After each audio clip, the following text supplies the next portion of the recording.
public debt from public finance. ప్రభుత్వ విత్త శాస్త్రంలో ప్రభుత్వ రుణము దానికి సంబంధించిన అంశాలను ఈరోజు డిస్కస్ చేద్దాం. ఓకేనా? పబ్లిక్ డెట్ దాన్నే ప్రభుత్వ రుణము అంటాము. Public finance, in public finance we study about the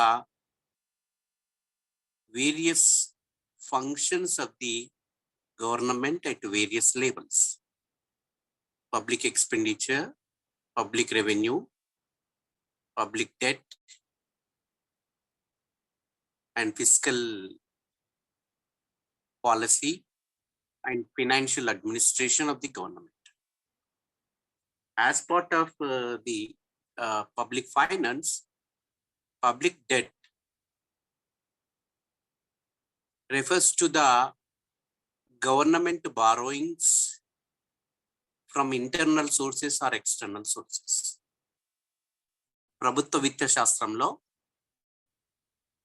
ప్రభుత్వ వ్యయము, ప్రభుత్వ రాబడి, ప్రభుత్వ రుణము, కోశ విధానము, విత్త పరిపాలన వంటి అంశాల్ని మనము ప్రధానంగా అధ్యయనం చేస్తాం. అందులో ప్రభుత్వ రుణము, పబ్లిక్ అంటాం దాన్ని. ప్రభుత్వ రుణము అంటే వివిధ స్థాయిల్లో ఉన్న ప్రభుత్వాలు తమ ప్రభుత్వ అవసరాల నిమిత్తం అంతర్గతంగా కానీ బహిర్గతంగా కానీ రుణాలు స్వీకరిస్తాయి. దానినే మనం ప్రభుత్వ రుణము అంటాం. కారణం ఏదైనా కావచ్చు. సాధారణంగా federal central level, state level and local level governments ఉంటాయి. ఇవి వాటి స్థాయిల్లో వాటికి నిర్దేశించిన పరిమాణంలో పరిమితికి లోబడి అంతర్గతంగా ప్రజల నుండి కానీ, విత్త సంస్థల నుండి కానీ, లేదా బిజినెస్ హౌసెస్ వ్యాపార వర్గాల నుండి కానీ, బ్యాంకుల నుండి కానీ రుణాలు స్వీకరించవచ్చు.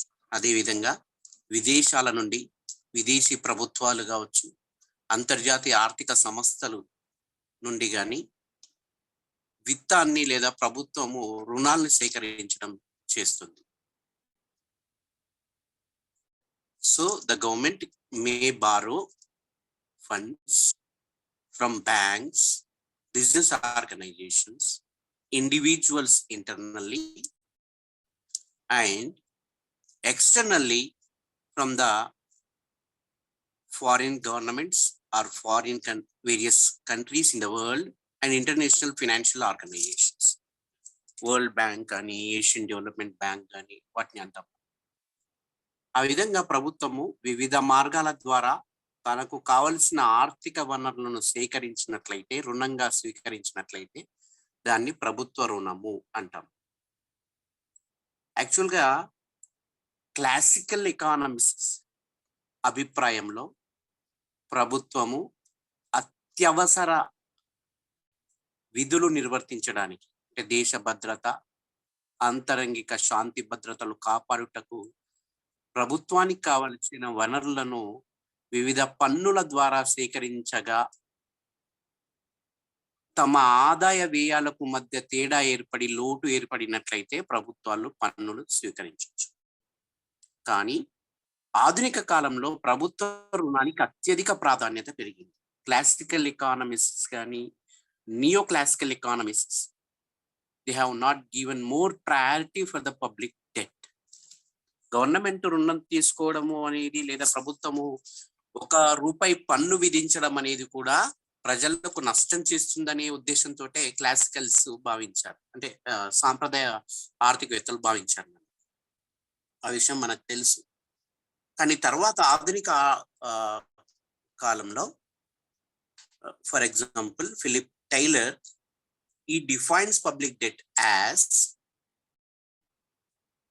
the debt is in the form of promises by the treasury to pay the holders of these promises a principal sum and in most instances interest on that principal.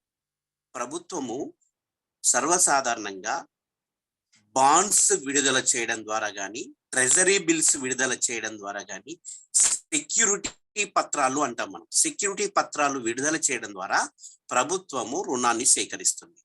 ప్రభుత్వం ఇచ్చే రుణము అనేది అష్యూరెన్స్ అని చెప్పకుండా దాన్ని మనం ఏమంటాం, ఫర్ ఎగ్జాంపుల్ మనం ప్రైవేట్ వ్యక్తుల నుండి కానీ ఏమైనా తీసుకున్నప్పుడు పూచికత్తుగా బంగారం కానీ లేదా ఆస్తి పత్రాలు కానీ మార్టిగేజ్ చేస్తాం. But a government bond cannot be taken as a mortgage. It is a simple promise to pay. కాబట్టి ప్రభుత్వము ట్రెజరీ బిల్స్ కానీ, బాండ్స్ కానీ, సెక్యూరిటీ పత్రాలు కానీ విడుదల చేసి సేకరించిన రుణము దానికి ఎటువంటి పూచీకత్తు లేకుండా కేవలం ఒక ప్రామిస్ మాత్రమే అందులో చేయబడి ఉంటుంది. ఫర్ ఎగ్జాంపుల్ 1980s తర్వాత ప్రభుత్వం రుణాన్ని అంతర్గతంగా సేకరించడానికి ఇందిరా వికాస్ పత్రం అని, కిసాన్ వికాస పత్రాలని పోస్ట్ ఆఫీస్ ద్వారా కానీ, బ్యాంకుల ద్వారా కానీ సెక్యూరిటీ పత్రాలను రిలీజ్ చేశారు. 5 సంవత్సరాలకు స్టార్టింగ్ లో 5 సంవత్సరాలకు 10,000 రూపాయలు పెట్టి ఒక ఇందిరా వికాస పత్రాన్ని కొనుగోలు చేసినట్లయితే 5 సంవత్సరాల కాల పరిమితి తర్వాత దానికి డబల్ అమౌంట్, అంటే దానికి రెట్టింపు అమౌంట్ ప్రభుత్వం ఇచ్చి ఆ రుణపత్రాన్ని తిరిగి స్వీకరిస్తుంది. కానీ తర్వాతి కాలంలో మెల్లిగా అది 5 సంవత్సరాల కాలాన్ని మళ్ళీ పెంచి 7.5 సంవత్సరాలు, ప్రజెంట్ కొన్ని అలాంటి సెక్యూరిటీ అట్లాంటి బాండ్స్ పైన 7.5 years ఫిక్స్డ్ డిపాజిట్స్ కానీ ఏమైనా చేసినట్లయితే 7.5 years కి డబల్ అయ్యేట్టుగా ఇప్పుడు కొన్ని గైడ్ లైన్స్ ఉన్నాయి అనుకుందాం. ఈ విధంగా ప్రభుత్వము ఒక ప్రామిస్ చేయడం ద్వారా మాత్రమే ట్రెజరీ బిల్స్ ద్వారా, బాండ్స్ ద్వారా, సెక్యూరిటీ పత్రాలను విడుదల చేయడం ద్వారా మాత్రమే ఈ విధంగా రుణాన్ని సేకరిస్తుంది నాన్న. కాబట్టి ఒక ప్రైవేట్ ఇండివిజువల్ సేకరించే రుణానికి, ప్రభుత్వం సేకరించే రుణానికి తేడా ఉంది. నెక్స్ట్, ఒక ప్రైవేట్ ఇండివిజువల్ ఇన్ జనరల్ గా ఇంటర్నల్ గా మాత్రమే, అంటే అంతర్గతంగా దేశంలో మాత్రమే, దేశంలో ఉన్న వ్యక్తుల నుండి కానీ, లేదా బంధువుల నుండి కానీ, లేదా వడ్డీ వ్యాపారస్తుల నుండి కానీ, లేదా విత్త సంస్థలైన బ్యాంకింగ్, అదర్ ఫైనాన్షియల్ ఇన్స్టిట్యూషన్స్ కానీ, ప్రభుత్వం నుండి కానీ రుణాల్ని సేకరించవచ్చు. కానీ ప్రభుత్వము అంతర్గతంగానే కాకుండా బహిర్గతంగా కూడా విదేశీ ప్రభుత్వాల నుండి కానీ, విదేశీ సంస్థల నుండి కానీ, మల్టీనేషనల్ కంపెనీస్ నుండి కానీ, లేదా ఇంటర్నేషనల్ ఫైనాన్స్ కార్పొరేషన్స్ కానీ, ఇంటర్నేషనల్ ఫైనాన్స్ ఆర్గనైజేషన్స్ ఏమైనా ఉంటాయి వాటి నుండి కానీ ప్రభుత్వం రుణాలు స్వీకరించవచ్చు. ఈ ఫెసిలిటీ ప్రభుత్వానికి ఉంటుంది. This is the difference between the public debt and private debt.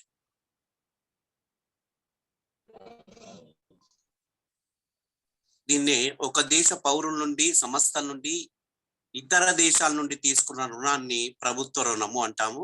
ఇది ప్రభుత్వం 2 మార్గాల ద్వారా స్వీకరించవచ్చు: internal sources and external sources. అంతర్గత రుణము, బహిర్గత రుణం అని 2 రకాలుగా చెప్పుకుంటాము.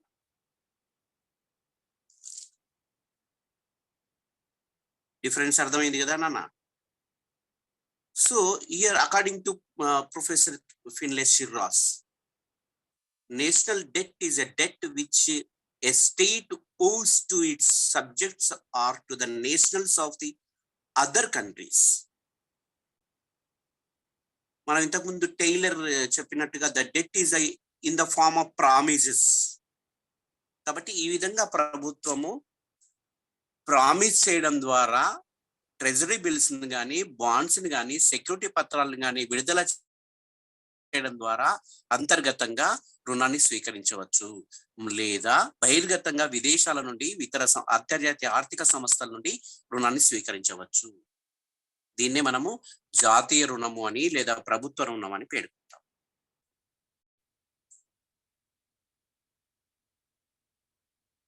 అయితే క్లాసికల్స్ మనకు తెలుసు నాన్న.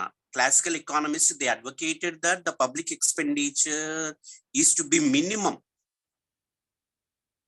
So hence they favored taxation to borrowing. కాబట్టి వాళ్ళు పబ్లిక్ ఎక్స్పెండిచర్, ప్రభుత్వం వ్యయం ఏమైనా చేయాల్సి వస్తే దాన్ని పన్నులు విధించడం ద్వారా ప్రజల నుండి సేకరించడానికి వాళ్ళు ప్రయారిటీ ఇచ్చారు, కానీ ప్రభుత్వ రుణం తీసుకోవడానికి వాళ్ళంతగా ప్రాధాన్యతను ఇవ్వలేదు. కానీ ఆధునిక కాలంలో Keynes was of the opinion that utilization of unemployed resources by using public debt automatically raises the level of aggregate income and output. కదా, కాబట్టి 1929, 1930 ప్రపంచంలో ఆర్థిక మాంద్యం వచ్చింది నాన్న. ఆ విషయం మనకు తెలుసు. అప్పటి వరకు క్లాసికల్ ఎకానమిస్ట్ డిపెండ్ అయిన ఆ ప్రిన్సిపల్ పైన, లెజఫేర్ పాలసీ పైన, నన్ను నా దారిన వదిలిపెట్టు అనే ఆ లెజఫేర్ పాలసీ పైన ఆధారపడిన చాలా దేశాలు 1929-30లో ఏర్పడిన ఆర్థిక మాంద్య పరిస్థితులు ఎదుర్కోలేని స్థితిలోకి పడిపోయారు. అప్పటి వరకు ఉన్న ఆ క్లాసికల్స్ యొక్క థియరీస్ లేదా సిద్ధాంతాలన్నీ తప్పుల తడకగా కనిపించాయి నాన్న. అవి పరిష్కార మార్గాన్ని చూపెట్టలేకపోయాయి. ఏసీ పిగు పేర్కొన్న వేతన సరళత్వ సిద్ధాంతం అని, వేజ్ కట్ పాలసీ అంటాం మనం దాన్ని. జీబీసీ పేర్కొన్న supply creates its own demand, supply తనంతట తానుగా డిమాండ్ ను సృష్టించుకుంటుంది, కాబట్టి ప్రభుత్వాల జోక్యం అవసరం లేదు అనే ఒక సిద్ధాంతాన్ని రూపొందించాడు. అదేవిధంగా మార్షల్ లాంటి వాళ్ళు ఇలాంటి ఆర్థిక క్లాసికల్ ఎకానమిస్ట్ అభివృద్ధి చేసిన సిద్ధాంతాలు 1929 ఆర్థిక మందగమనాన్ని, దానికి పరిష్కారాన్ని చూపే పరిష్కార మార్గాల్ని చూపెట్టలేకపోయాయి. కాబట్టి 1936లో the Keynes published a theory, a book, the general theory of interest, money and employment. సో సాధారణ సిద్ధాంతం, వడ్డీ, ఉద్యోగిత, సాధారణ సిద్ధాంతాన్ని అతడు ప్రచురించి ప్రభుత్వాలు ఆర్థిక కార్యకలాపాల్లో జోక్యం చేసుకోవాల్సిన పరిస్థితి ఉంటే తప్పనిసరిగా చేసుకోవాల్సిందే అంటాడు. The government should to intervene in the economic activities, and the government has to initiate some autonomous investment in the economy to raise the level of aggregate income, output and aggregate national employment status. So నాన్న, దానికోసం ప్రభుత్వము తప్పనిసరిగా ఆర్థిక కార్యకలాపాల్లో జోక్యం చేసుకోవాల్సిందే అని ప్రభుత్వ కోశ విధానానికి, ప్రభుత్వ ద్రవ్య విధానానికి అత్యధిక ప్రాధాన్యతనిస్తూ సిద్ధాంతాన్ని రూపొందించాడు. ఆ విషయం మనకు తెలుసు, దాని గురించి మనం డిస్కస్ కూడా చేశాం. సో ఈ ఉద్దేశంతో ప్రభుత్వం తప్పనిసరిగా రుణం తీసుకోవాల్సిన పరిస్థితి ఉంటుంది, కాబట్టి ప్రభుత్వం ఈ మార్గాల ద్వారా రుణం తీసుకోవచ్చు అని వారు పేర్కొన్నారు.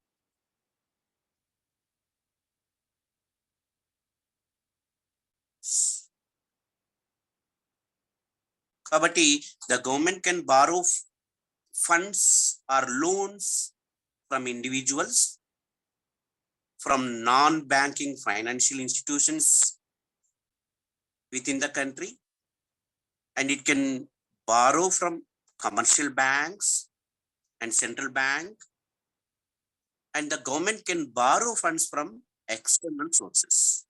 For example, international financial institutions antam manam, IMF, International Monetary Fund, IBRD, International Bank for Reconstruction and Development, దాన్ని వరల్డ్ బ్యాంక్ అని పిలుస్తాం మనం.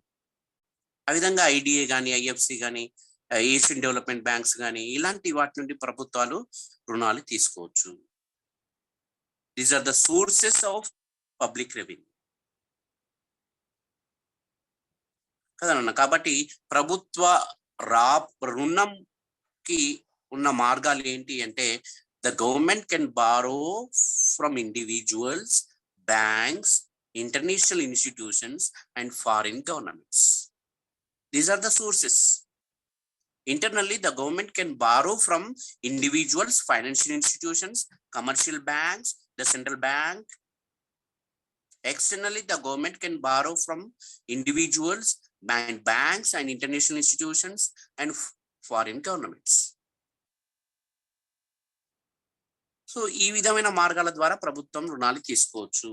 అంతర్గతంగా అయితే దేశంలో ఉన్న వ్యక్తుల నుండి, దేశంలో ఉన్న బ్యాంకింగేతర విత్త సంస్థలు కావచ్చు, వాటితో పాటు వాణిజ్య బ్యాంకులు కావచ్చు, వాటితో పాటు సెంట్రల్ బ్యాంక్ అయిన రిజర్వ్ బ్యాంక్ ఆఫ్ ఇండియా నుండి కూడా ప్రభుత్వం రుణం తీసుకోవచ్చు. అదే బహిర్గతంగా అయితే ప్రభుత్వము అంతర్జాతీయ విత్త సంస్థల నుండి కానీ, లేదా ప్రపంచ బ్యాంకుల లాంటి లేదా అంతర్జాతీయ బ్యాంకుల నుండి కానీ, లేదా విదేశీ సంస్థల నుండి లేదా విదేశీ ప్రభుత్వాల నుండి కానీ, విదేశాలలో ఉన్న వ్యక్తుల నుండి కూడా ప్రభుత్వాలు రుణాలు తీసుకోవచ్చు. These are the sources of public debt. ప్రభుత్వ రుణానికి గల మార్గాలు. Next point is the classification of public debt. We can classify the public debt into 4 types. Internal and external public debt, దాన్ని అంతర్గత రుణము, బహిర్గత రుణము అంటాము. Productive and unproductive public debt, ఉత్పాదక రుణము, అనుత్పాదక రుణము అని 2 రకాలు చెప్పొచ్చు. రీడీమేబుల్ అండ్ ఇర్రీడీమేబుల్ పబ్లిక్ డెట్, విమోచనీయ, అవిమోచనీయ రుణము అని చెప్తాము. Next funded and unfunded public debt. For example, internal and external public debt. మనం ఇంతకుముందు చెప్పినట్టుగా internal public debt refers to the funds borrowed by the government from its citizens, financial institutions and other agencies within the country. దేశంలో ఉన్న వ్యక్తుల నుండి కానీ, విత్త సంస్థల నుండి కానీ, ఇతర ఏజెన్సీల నుండి కానీ ప్రభుత్వము రుణాలు తీసుకోవచ్చు. So the loans borrowed by the government from Reserve Bank of India, commercial banks, loans raised in the market at a given rate of interest. నేను ఇంతకుముందు చెప్పాను, సెక్యూరిటీ పత్రాలు మార్కెట్లో విడుదల చేయడం ద్వారా కూడా ప్రభుత్వం the government can raise the funds and loans, and funds mobilized through small savings, postal savings. ఇంతకుముందు మనం చెప్పుకున్న ఇందిరా వికాస పత్రము, కిసాన్ వికాస పత్రము, అవి పోస్టల్ సేవింగ్స్ పత్రాలు. And the amount collected by selling the bonds to the public constitute the total internal debt. ఇవన్నీ కలిపితే మనము మొత్తంగా అంతర్గతంగా రుణం చెప్పొచ్చు. ప్రభుత్వము బాండ్లను కూడా విడుదల చేసి మార్కెట్లో రుణాలు సేకరించవచ్చు. So the internal debt is a borrowing takes place within the country. So that resources are transferred from bondholders, individuals and institutions to the public treasury, and the government can spend these for public purposes. So this is internal borrowings antam, లేదా internal public debt antam. And external loans refer to that funds borrowed by the government from foreign investors, foreign agencies, foreign financial institutions, multinationals and outside of the geographical area under its control. So the government can borrow loans from foreign banks, foreign government, international financial institutions like IMF, IBRD, IFC. These are all constitute external borrowing. బహిర్గత రుణము అంటే ప్రభుత్వము విదేశాల నుండి కానీ, లేదా అంతర్జాతీయ ఆర్థిక సంస్థల నుండి కానీ, లేదా అంతర్జాతీయ లేదా విదేశీ బ్యాంకుల నుండి కానీ, విదేశీ ప్రభుత్వాల నుండి కానీ రుణాలు సేకరించవచ్చు. దీన్ని అంతటినీ మనము బహిర్గత రుణము అని చెప్తాం అన్నమాట. So interest is to be paid on these debts. కానీ if it is used productively to generate additional income in excess of interest payments and borrowings. For example, మనం తీసుకున్న బహిర్గతంగా తీసుకున్న రుణాలని మాత్రం తప్పనిసరిగా ప్రభుత్వాలు ప్రొడక్టివ్ పర్పసెస్ కోసం మాత్రమే ఉపయోగించాలి. ఎందుకంటే ఒకవేళ ఆ పబ్లిక్ డెట్ బర్డెన్ అనేది, ఎక్స్టర్నల్ పబ్లిక్ డెట్ బర్డెన్ అనేది ఒక దేశం పైన పడితే చాలా ప్రమాదకర పరిస్థితులు ఉంటాయి. Next, Nana, that second classification is productive public debt and unproductive public debt. So if the public debt is said to be productive, if the investment yields an income which will not only meet the yearly interest payment of the debt, but also help to repay the principal over the long run. For example ప్రభుత్వం తీసుకున్న రుణం ద్వారా కొంతకాలం తర్వాత రుణ పరివర్తన కాలం వచ్చిన తర్వాత రుణం తీర్చే కాలం వచ్చే వరకు ప్రభుత్వము తీసుకున్న రుణం పైన వడ్డీ చెల్లించే స్థితిలో మరియు మొత్తం అసలు చెల్లించే స్థితిలో మనం ఆ రుణాన్ని ఉపయోగించి ఏవైనా ప్రొడక్టివ్ పర్పసెస్ ఉపయోగించినట్లయితే, ఉత్పత్తి చేపట్టినట్లయితే అది ప్రొడక్టివ్ పబ్లిక్ డెట్ అంటాం. ఫర్ ఎగ్జాంపుల్ పబ్లిక్ డెట్ ఉపయోగించి ఐరన్ అండ్ స్టీల్ ఇండస్ట్రీస్ ని ఎస్టాబ్లిష్ చేశాం. ఎప్పుడు 1956 to 1960 మధ్య కాలంలో ఫస్ట్ అండ్ సెకండ్ ప్లాన్, మీకు తెలుసు second plan based on the Mahalanobis model, 4 sector model, Nehru initiated for the establishment of iron and steel industries in public sector with the help of foreign debt. దాన్ని ఉపయోగించి iron and steel, Bhilai, Bokaro, Rourkela, Durgapur ఇలాంటి ప్రభుత్వ రంగంలో ఇనుము ఉక్కు పరిశ్రమలు స్థాపించడానికి ప్రభుత్వము జర్మనీ, ఇంగ్లాండ్ వంటి దేశాల యొక్క సహకారాన్ని రష్యా వంటి దేశాల సహకారాన్ని ఉపయోగించుకొని వీటిని స్థాపించారు. తద్వారా తర్వాతి కాలాల్లో వీటి ద్వారా ఉత్పత్తి జరిగి ఆ బహిర్గతంగా తీసుకున్న రుణాలని తిరిగి చెల్లించడమే కాకుండా వాటిని సులువుగా వడ్డీని మరియు అస్సలు చెల్లించే స్థితిలో భారతదేశ ప్రభుత్వం ఉండింది. It is known as productive public debt. దాన్ని ఉత్పాదక ప్రభుత్వ రుణము అంటాం. ఇప్పుడు మనం కూడా ఏవైనా మన personal individual can borrow funds from internally from various sources. దాన్ని తీసుకున్న దాన్ని మనము మన ఇంట్లో ఒక కుటుంబ యజమాని తీసుకొని ఒక 5 లక్షల రూపాయలు రుణం తీసుకున్నాడు ఏదైనా సోర్స్ నుండి. తీసుకొని దాన్ని పెళ్లి చేయడానికి కానీ లేదా పుట్టినరోజులు చేయడానికి కానీ అట్లా ఉపయోగించాడు అనుకోండి, ఇట్ ఈస్ అన్ప్రొడక్టివ్. దానివల్ల ఏం ప్రొడక్షన్ జరగలేదు కాబట్టి తిరిగి చెల్లించే స్తోమత అతడు ఉండకపోవచ్చు. దాన్ని మనము ఇండెటెడ్నెస్ అంటాం, రుణగ్రస్తత అంటాం. వడ్డీ వ్యాపారుల నుండి తీసుకున్న రుణాల్ని రైతులు ప్రొడక్టివ్ పర్పస్ కు ఉపయోగించినా కూడా ఒక్కోసారి నష్టం జరిగి పంట సరైన కాలంలో చేతి కాకపోవడం కానీ లేదా అకాల వర్షాల వల్ల మొన్న రీసెంట్ గా జరిగినట్లుగా ప్యాడీ లాంటి వాటి వల్ల నష్టం జరగడం కానీ జరిగితే తిరిగి ఆ రుణాన్ని తిరిగి చెల్లించలేడు. కేవలము వడ్డీని మాత్రం చెల్లించగలడు, అసలు చెల్లించలేడు. అది కంటిన్యూగా ఆ విధంగానే కొనసాగుతూ ఉంటుంది. It is known as rural indebtedness అంటాం మనం, గ్రామీణ రుణగ్రస్తత అంటాం మనం. సో దీన్ని అన్ప్రొడక్టివ్ పబ్లిక్ డెట్ అంటారు. Unproductive loans are those which are spent on those projects which do not yield any income. Loans taken for financing war and for giving relief in times of flood and drought may be considered as unproductive because they do not create any asset. They do not produce anything and they are considered as dead weight upon the government. దానివల్ల ప్రభుత్వము ఎటువంటి ఉత్పత్తి కార్యక్రమాలు చేపట్టలేదు కాబట్టి ప్రభుత్వము తీసుకున్న రుణాల ద్వారా యుద్ధ అవసరాలు తీర్చుకోవడానికి, వరదలు, క్షామాలు సంభవించినప్పుడు, భూకంపాలు సంభవించినప్పుడు వాటి కోసం ఖర్చు చేసినట్లయితే దాని ద్వారా ఎటువంటి ఉత్పత్తి జరగట్లేదు కాబట్టి తద్వారా వాటిని తిరిగి చెల్లించలేని స్థితిలో ప్రభుత్వం ఉండొచ్చు.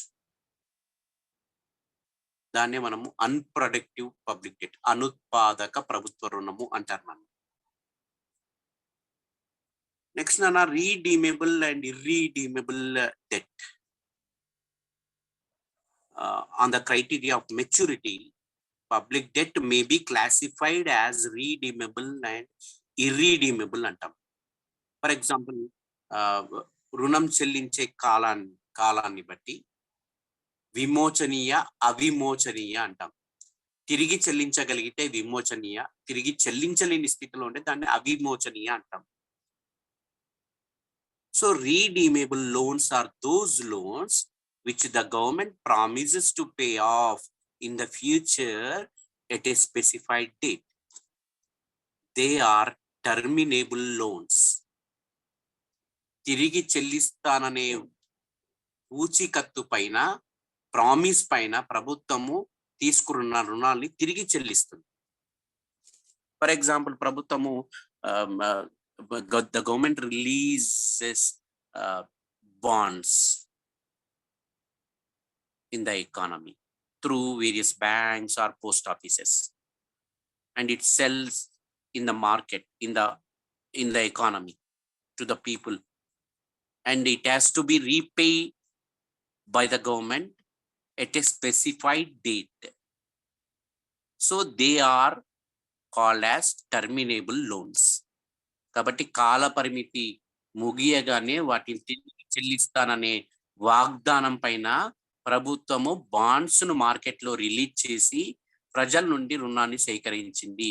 5 సంవత్సరాలు లేదా 7.5 సంవత్సరాల కాల పరిమితి పూర్తి కాగానే వాళ్ళు బ్యాంక్ వచ్చి ఆ రుణ పత్రాలు అందించినట్లయితే ప్రభుత్వము వడ్డీతో సహా లేదా ఎంత అయితే తిరిగి ఇస్తానని వాగ్దానం చేసిందో 50% మోర్ ఆర్ 100% మోర్ అని వాగ్దానం చేసిందో దాన్ని తిరిగి చెల్లించాల్సి ఉంటుంది. దాన్నే రీడిమేబుల్ లేదా విమోచనీయ ప్రభుత్వ రుణము అంటాం. ప్రభుత్వము రుణాన్ని చెల్లించడం ద్వారా విమోచన పొందుతుంది అన్నమాట.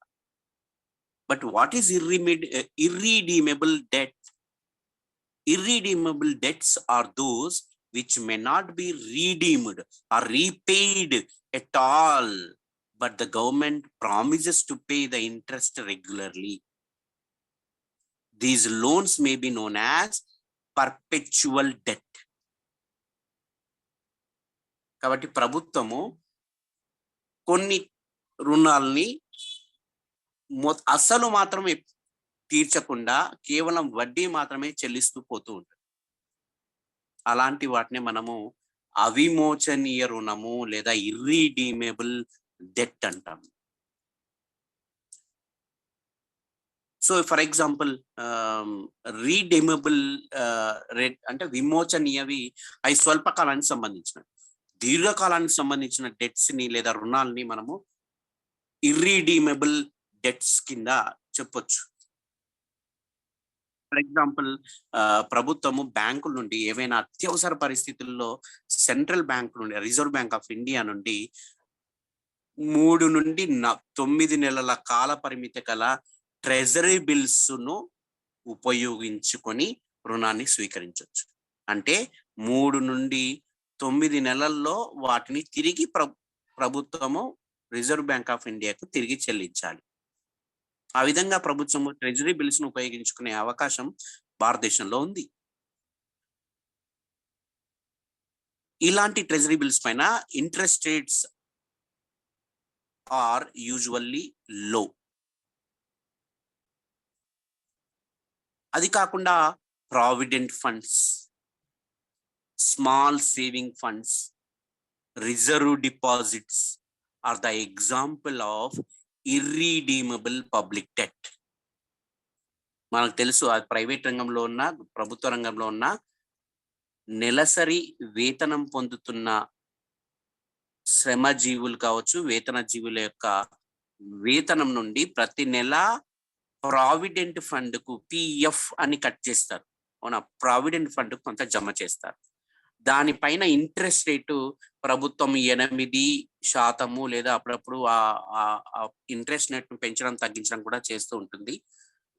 సుమారుగా 8% వడ్డీ రేటు ఇస్తూ ప్రావిడెంట్ ఫండ్ జమ చేసుకుంటూ ఉంటుంది. అవి తిరిగి ఎప్పుడు చెల్లిస్తుంది? At the time of superannuation of the employee.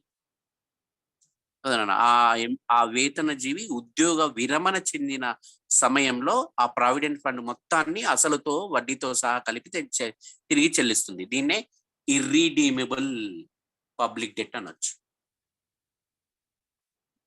The next classification is funded debt and unfunded public debt. నిధీకృతం అయిన రుణము, నిధీకృతం కాని రుణము అని 2 రకాలు అన్నారు.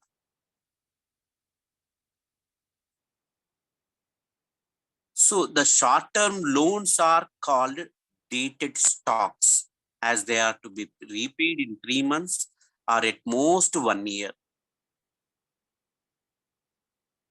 treasury bills issued by the government are unfunded debts because they are to be cleared in 3 to 6 months. కాబట్టి for example నిధీకృతము అంటే ప్రభుత్వము ఫిక్స్డ్ డేట్ తో దాన్ని తిరిగి చెల్లించడానికి రుణాలు స్వీకరిస్తుంది. అట్లా ఫిక్స్డ్ డేట్ లేకుండా రుణాలను స్వీకరించినట్లయితే దాన్ని అన్ఫండెడ్ డెట్ అంటాం. ఫర్ ఎగ్జాంపుల్ ప్రభుత్వం తీసుకున్న రుణాన్ని 5 సంవత్సరాల్లో తిరిగి చెల్లిస్తాను, లేదా ఎల్ఐసిలో ఒక పాలసీ ఉంటుంది అనుకోండి అన్న, మీరు 10 సంవత్సరాలు కంటిన్యూగా డిపాజిట్ చేసినట్లయితే, ఇన్సూరెన్స్ డిపాజిట్ చేసినట్లయితే, పోస్ట్ ఆఫీస్ లో కూడా పోస్టల్ లైఫ్ ఇన్సూరెన్స్ కూడా వచ్చాయి. అట్లా 10 years ఆర్ 15 years డిపాజిట్ చేసిన తర్వాత 15 years తర్వాత మొదటి 5 years లో 25%, నెక్స్ట్ 5 years లో 50%, నెక్స్ట్ 5 years లో 100% మొత్తం రుణం తిరిగి చెల్లించేస్తారు.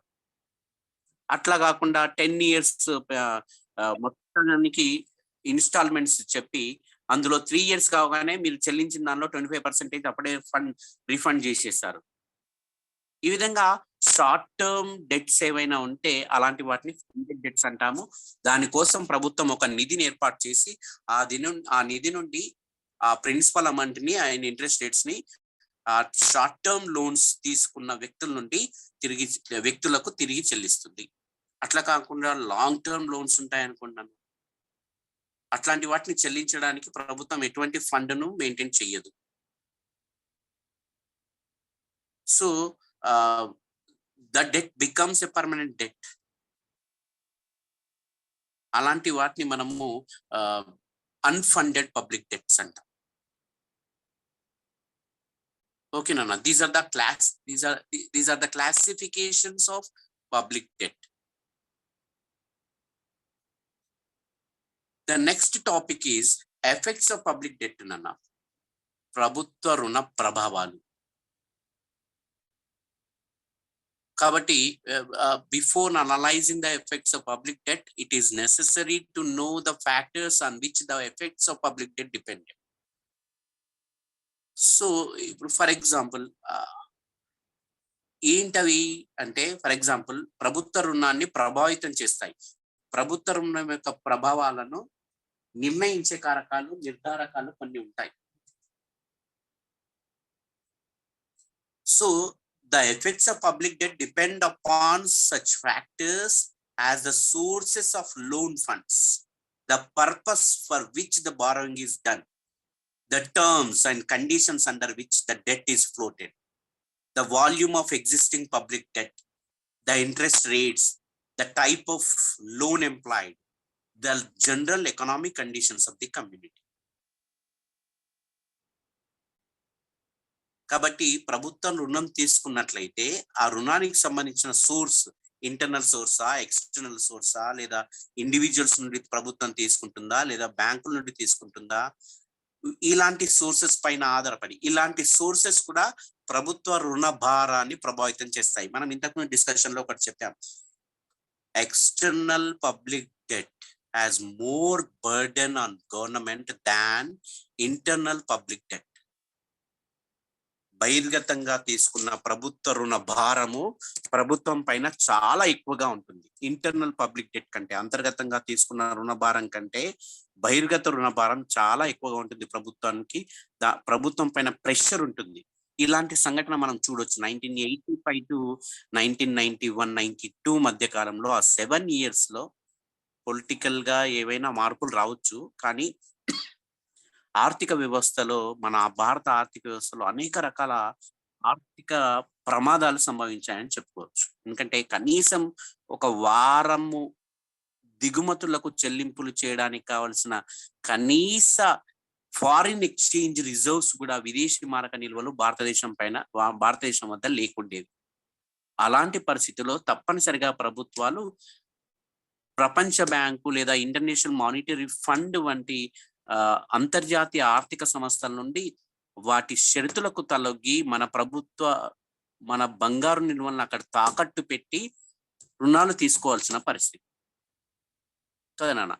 ఆ విధంగా the sources of loan funds also affect the effect of public debt. ఆ ఎఫెక్ట్ అది నిర్ణయిస్తుంది. Next the purpose for which the borrowing is done. కాబట్టి ప్రభుత్వం ఏ పర్పస్ కోసము రుణం తీసుకుంది అనేది కూడా ప్రభుత్వ రుణ ప్రభావం పైన ఆధారపడి దాన్ని ప్రభావితం చేస్తుంది. కాబట్టి ఇప్పుడు చూడండి, ప్రభుత్వము అన్ప్రొడక్టివ్ పర్పసెస్ కోసము లోన్ తీసుకుంది అనుకోండి, ప్రభుత్వం పైన చాలా భారం ఉంది. అదే ప్రొడక్టివ్ పర్పసెస్ కోసం లోన్ తీసుకున్నట్లయితే ప్రభుత్వం దాన్ని తిరిగి చెల్లించే స్థితిలో ఉంటుంది కాబట్టి అంతగా భారం ఉండదు. అదేవిధంగా ద టర్మ్స్ అండ్ కండిషన్స్ మీకు తెలుసు. 1991, 1992 ప్రభుత్వము 90 నుండి 92 ఈ 2 సంవత్సరాల్లో ప్రపంచ బ్యాంకు, IMF విధించిన షరతులకు తలగ్గి భారతదేశంలో మ్యాక్రో ఎకనామిక్ లిబరలైజేషన్ పాలసీస్ అంటాం మనం, మ్యాక్రో ఎకనామిక్ రిఫార్మ్స్ అంటాం కదా. అలాంటి రిఫార్మ్స్ ను భారతదేశంలో ఇంప్లిమెంట్ చేస్తాము. అప్పటి వరకు ఉన్న మిశ్రమ ఆర్థిక వ్యవస్థల్లో ప్రభుత్వ రంగానికి అత్యధిక ప్రాధాన్యతను కేటాయిస్తూ వస్తున్న ప్రభుత్వ ఆర్థిక వ్యవస్థ యొక్క తీరుతెన్నుల్ని మార్చి మార్కెట్ ఎకానమీ లక్షణాలకు అత్యధిక ప్రాధాన్యతనిస్తూ 1991 నుండి మన ఆర్థిక వ్యవస్థల్లో సమూల సంస్కరణలు చేశాం మనం. These economic reforms lead to financial, physical, monetary, social and political reforms కు దారితీసింది. అవి మనకు తెలుసు, అంత ఎఫెక్ట్ అవి చూపించాయి. So the terms and conditions of the public debt is also determine the effects of public debt and the volume of public debt, the interest rates, the type of loan employed, the general conditions, economic conditions of the community. 1992 లో మన economic conditions ఎట్లా ఉన్నాయి? తప్పనిసరిగా loan తీసుకోవాల్సిన పరిస్థితి.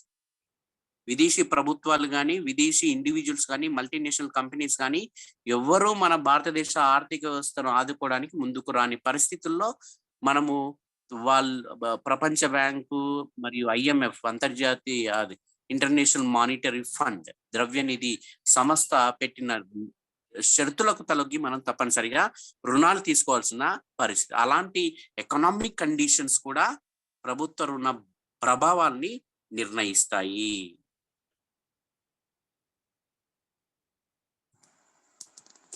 So these are the effects of public debt. So the public debt may affect the consumption in the economy, monetary liquidity of the economy, and it may have effect on production and production capacity in the economy, and it can have impact on the distribution of income and wealth, and it can have impact on private sector. So ఈ ప్రధానమైన ప్రభావాలుగా చెప్పొచ్చు. కాబట్టి ప్రభుత్వ రుణం తీసుకోవడం ద్వారా ఆర్థిక వ్యవస్థలో వినియోగ తీరుతెన్నుల పైన ప్రభావం ఉంటుంది.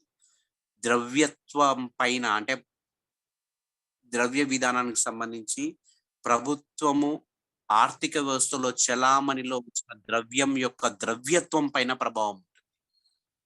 నెక్స్ట్ ఆర్థిక వ్యవస్థలో ఉత్పత్తి తీరుతెన్నులు లేదా ఉత్పత్తి స్థాయి పైన కూడా ప్రభావం కలిగి ఉంటుంది. అదేవిధంగా ఆర్థిక వ్యవస్థలో వివిధ వర్గాల మధ్య, వివిధ రంగాల మధ్య లేదా వివిధ ప్రజల మధ్య సంపద ఆదాయాల పంపిణీ పైన ప్రభావం ఉంటుంది. అదేవిధంగా ప్రైవేట్ రంగం పైన కూడా ప్రభావం కలిగి ఉంటుంది. So the effects on consumption means the existence of public debt has an important effect on consumption. Those who hold government bonds representing the latter's obligation to pay consider these bonds as personal wealth. For example, ప్రభుత్వం నుండి మనం bonds కొనుగోలు చేశాం. ప్రభుత్వము ఇప్పుడు for example SBI కానీ ఇలాంటి nationalised commercial banks కొన్ని స్కీమ్స్ తీసుకొచ్చాయి. మీరు 1,00,000 రూపాయలు ఎస్బీఐలో మీరు సేవ్ డిపాజిట్ చేసినట్లయితే దాన్ని 7.5 సంవత్సరాల తర్వాత 2 లక్షలుగా మీకు రిటర్న్స్ ఇస్తాము అని ఒక స్కీమ్ తీసుకొచ్చాయి. ఇలాంటి పరిస్థితుల్లో ప్రభుత్వానికి తప్పనిసరిగా రుణం తీసుకోవాల్సిన పరిస్థితి వచ్చింది.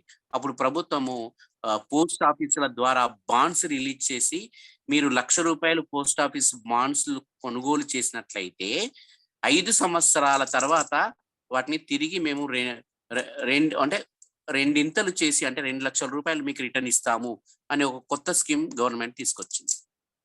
కాబట్టి పబ్లిక్ ఎక్కువగా పోస్ట్ ఆఫీసులో బాండ్స్ కొనుగోలు చేశారు. వాళ్ళకు ద్రవ్యత్వ నిల్వలు వాళ్ళ దగ్గర తక్కువగా ఉన్నా కూడా వారి యొక్క ప్రస్తుత వినియోగాన్ని పోస్ట్ పోన్ చేసుకొని వాయిదా వేసుకొని తమ ఆదాయంలో ఎక్కువ భాగాన్ని డిపాజిట్ చేసేశారు. అంటే ఏమైంది? వినియోగం పైన ప్రభావం చూపింది. వినియోగ ప్రవృత్తి అనేది తగ్గింది. If the interest rate is more on deposits, the public can save more from their income. They spend less on consumption of goods and services. కాబట్టి ఆర్థిక వ్యవస్థలో రిజర్వ్ బ్యాంక్ ఆఫ్ ఇండియా ఏం చేస్తుందంటే ద్రవ్యత్వ నిల్వల్ని లేదా ద్రవ్య చలనాన్ని తగ్గించాలనే ఉద్దేశంతో వడ్డీ రేట్ను బాగా పెంచింది. మీరు బ్యాంకుల్లో డిపాజిట్ చేసినట్లయితే ఇప్పుడున్న 8%, 9% కాకుండా 15% మేము ఇంట్రెస్ట్ రేట్ ఇస్తాము అనేవి రిజర్వ్ బ్యాంక్ ఆఫ్ ఇండియా వడ్డీ రేట్లు బ్యాంక్ రేట్ను మార్చింది అనుకుందాం. అప్పుడు ఏం చేస్తాము? సేవ్ చేయాలన్న ఒపీనియన్ లేని వాళ్ళు కొత్తగా సేవ్ చేస్తారు. ఆల్రెడీ సేవ్ చేస్తాం అనుకున్న వాళ్ళు అంతకంటే ఎక్కువ మొత్తంలో సేవ్ చేయడానికి ముందుకొస్తారు. So this may have effect on consumption expenditure in the economy. The net result is not only on the possession of current income but also in excess of their current income in the form of interest since they hold wealth. For example, మనం bonds వీటిని కొనుగోలు చేసామనుకోండి, మన చేతిలో కొంత ద్రవ్యత్వం లేదా కొంత వెల్త్ అంటే సంపద ఉంది మన దగ్గర బాండ్స్ రూపంలో, కానీ కన్జంప్షన్ ఎక్స్పెండిచర్ తగ్గింది. ఆ విధంగా కన్జంప్షన్ ఎక్స్పెండిచర్ తగ్గడానికి ప్రభుత్వ రుణము పెరిగినట్లయితే ఈ విధంగా తగ్గుతుంది. Next effect on liquidity. The public debt is represented by bonds which are highly negotiable. Those who have bonds have highly negotiable and highly liquid form of assets. So whenever the individuals require more funds for any purpose, for a transaction motive or precautionary motive or speculative motive, they can easily convert the bonds into cash. For example నన్న bonds ఉన్నాయి, ఏ సమయంలో అయినా కూడా మీ bonds ను తిరిగి post ఆఫీసులో కానీ బ్యాంకులో కానీ తిరిగి ఇచ్చేసి మీ అమౌంట్ మీరు తీసుకోవచ్చు. అప్పటి వరకు జరిగిన ఇంట్రెస్ట్ లెక్కగట్టి మనకు తిరిగి రీపే చేసేస్తారు నన్న. కాబట్టి ప్రభుత్వం ఇప్పుడు ఇండివిజువల్స్ కి ఏమైనా తప్పనిసరి అవసరాలు వస్తాయి.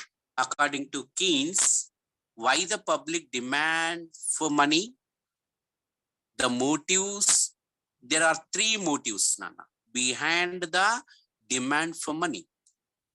ద్రవ్యాన్ని మనం మన చేతిలో ఉంచుకోవడానికి, ద్రవ్యత్వాన్ని మన చేతిలో ఉంచుకోవడానికి ఏ ఉద్దేశాల కోసం ద్రవ్యాన్ని మన చేతిలో ఉంచుకోవాలని కోరుకుంటాము అంటే కీన్స్ ప్రకారం 3 ఉద్దేశాల కోసం ఉంచుకుంటాం. ఒకటి రోజువారీ కార్యకలాపాలు, దినసరి కార్యకలాపాలు, వాటిని ట్రాన్సాక్షన్ మోటివ్ అంటాం మనం. రెండోది ముందు జాగ్రత్త కోసం, ప్రికాషనరీ మోటివ్. మూడవది స్పెక్యులేటివ్ మోటివ్ అంటాం, అంచనా వ్యాపారము లేదా సట్టా వ్యాపార ఉద్దేశం కోసము ద్రవ్యాన్ని మన చేతిలో ఉంచుకోవాలనుకుంటాము. ఆ ద్రవ్యాన్ని మన చేతిలో ఉంచుకోవాలనే కోరికనే ద్రవ్య డిమాండ్ అంటాము.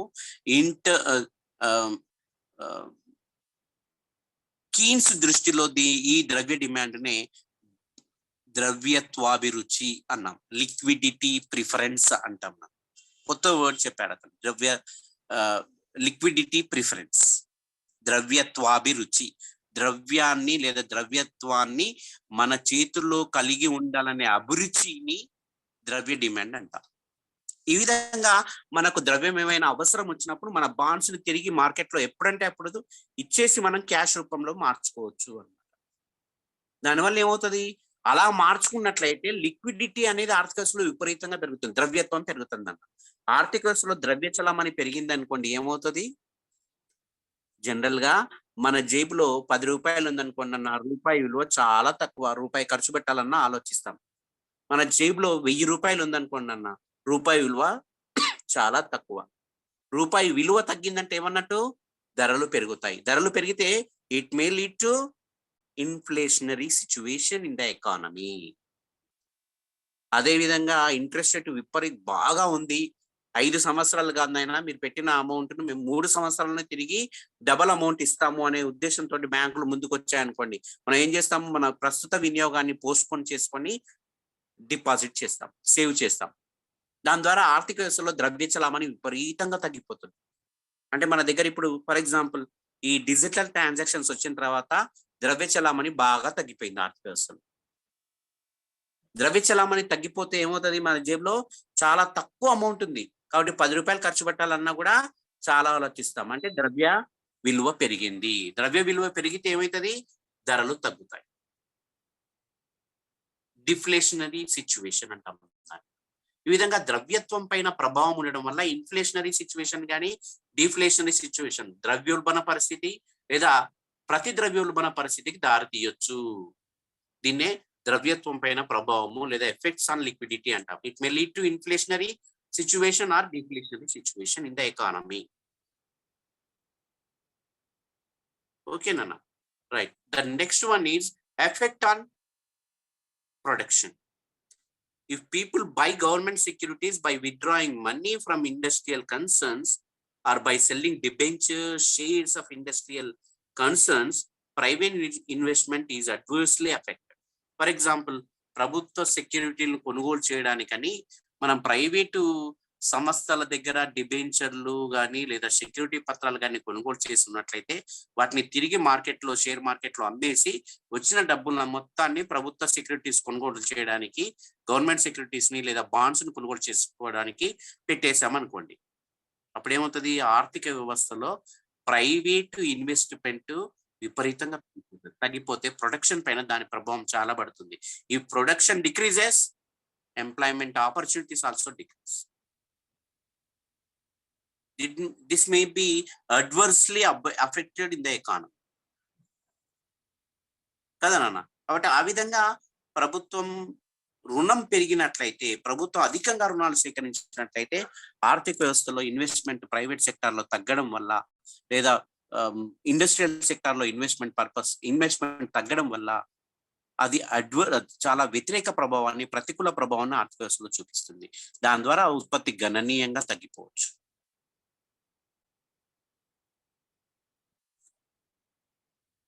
Next one is effects on distribution of income and wealth. So it is sometimes held that a large amount of public debt increases the inequality of income distribution in favor of the bond holders. Since bond holders are generally rich, this leads to more inequality in distribution of income. For example, అత్యధికంగా ప్రభుత్వ రుణం సేకరించడానికి ప్రయత్నం చేసి interest రేట్ను విపరీతంగా deposits పైన పెంచింది అనుకోండి, మన రిటర్న్స్ ని విపరీతంగా పెంచుతున్నామని బాండ్స్ ని రిలీజ్ చేశారనుకోండి మార్కెట్లో, దానివల్ల ఏమవుతుంది, అత్యధికంగా ద్రవ్యము లేదా డిపాజిట్ చేసిన వాళ్ళ చేతిలో బాండ్స్ ఎక్కువ మొత్తంలో ఉంటాయి. అలా ఉండడం వల్ల వాళ్ళు అధిక ధనవంతులుగా మారిపోతారు. ఇది ఆర్థిక వ్యవస్థలో అసమానతలకు దారితీయొచ్చు. సార్ మధ్యలో ఒక డౌట్ అడగచ్చు సార్? అడగండి నాన్న, ప్లీజ్ ప్లీజ్ అడగండి సార్. అడగబెట్టా, చెప్పు. సార్ ఏం లేదు సార్, ఇప్పుడు ప్రభుత్వ రుణం అనేది ఇది పెరిగితే కదా సార్ నాన్న, ప్రభుత్వ రుణం పెరిగితే ఇవన్నీ సమస్యలుగా పరిగణించవచ్చా సార్? అంటే ఒకవేళ దేశ ఆర్థిక వ్యవస్థ సమస్యలు కూడా ఉంటాయి నాన్న. అడ్వర్స్లీ అఫెక్ట్ కావచ్చు, పాజిటివ్ గా కూడా సార్. అఫెక్ట్ ఉండొచ్చు. అదే సార్. మనము మనం ఏంటంటే మనం సార్ సమస్యల పరంగా చెప్పుకుంటున్నాం కదా! ఒకవేళ మన అవును దేశంలో లేనప్పుడు కదా సార్ అప్పు తీసుకుంటున్నాం మనం కదా! అవును మరి అలాంటప్పుడు ఇన్వెస్ట్‌మెంట్ పెరుగుతాయి కదా సార్ కొన్ని సంస్థలు మనం పెంచుతున్నాం కదా గవర్నమెంట్‌కి. అప్పుడు ప్రొడక్టివిటీ పెరుగుతది. అట్లా అవునన్నా. ఫర్ ఆ! Example sir government sir. Investment పెరిగిందనుకోండి. ఆ అవును సార్. ఇన్వెస్ట్‌మెంట్ ప్రొడక్టివ్ పర్పసెస్ కోసం ఉపయోగిస్తే ఇబ్బంది లేదు. అవును. For okay. ఎగ్జాంపుల్ ఉచితాలు ఇవ్వడానికి ఈ మధ్య సుప్రీం హ్మ్. కోర్టు పేర్కొంది. ఉచితాలు ఇవ్వడానికి ప్రభుత్వాలు రుణాలు తీసుకొని కనీసం వడ్డీ సార్. చెల్లించే స్థితిలో లేకుండా ప్రభుత్వాలు ఉచితాలు ప్రజలకు ఇవ్వడానికి ప్రయత్నం చేసినట్లయితే ఇది అన్‌ప్రొడక్టివ్ గా మారిపోయింది. దానివల్ల ఏమవుతది? ఉత్పత్తి పైన, పంపిణీ పైన ప్రభావం చూపుతదన్నమాట. అంటే అడ్వర్స్ ఎఫెక్ట్స్ ఎక్కువగా ఉంటాయి అనే ఉద్దేశ్యం. కదా నాన్న? నువ్వు అడిగిన క్వెషన్ మంచి క్వెషను. అయితే ప్రభుత్వ రుణం వల్ల మంచి ప్రభావాలు ఉండొచ్చు. కీన్స్ ప్రకారము ప్రభుత్వం రుణం తీసుకోవడం ద్వారా ప్రభుత్వ వ్యయానికి, ప్రభుత్వ రాబడికి పెరిగిన అగాధాన్ని తగ్గించడానికి ప్రభుత్వాలు ప్రయత్నం చేస్తాయి. అది మంచి ఎఫెక్టే. అది పాజిటివ్‌గా ఆర్థిక వ్యవస్థ పైన ఆహ్, ఎఫెక్ట్ చూపిస్తుంది. కానీ ఆ రుణం తీసుకోవడం ద్వారా ప్రజల్లో ద్రవ్యాలు తగ్గిపోవడం గాని, లేదా ఎక్కువగా ధనవంతులు బాండ్స్‌ని, సెక్యూరిటీస్‌ని కొనుగోలు చేయడం వల్ల ఇంకా ఏమవుతుంది అంటే ఇన్‌ఈక్వాలిటీస్ ఎక్కువగా పెరుగుతాయని మనం చెప్పుకోవచ్చు. అట్లాంటి దాన్నే మనము negative effect of the public debt అంటున్నాం. ఓకేనా? Okay sir. Thank you. Thank you sir. Thank you బేటా. నెక్స్ట్ నాన్న effect on private sector.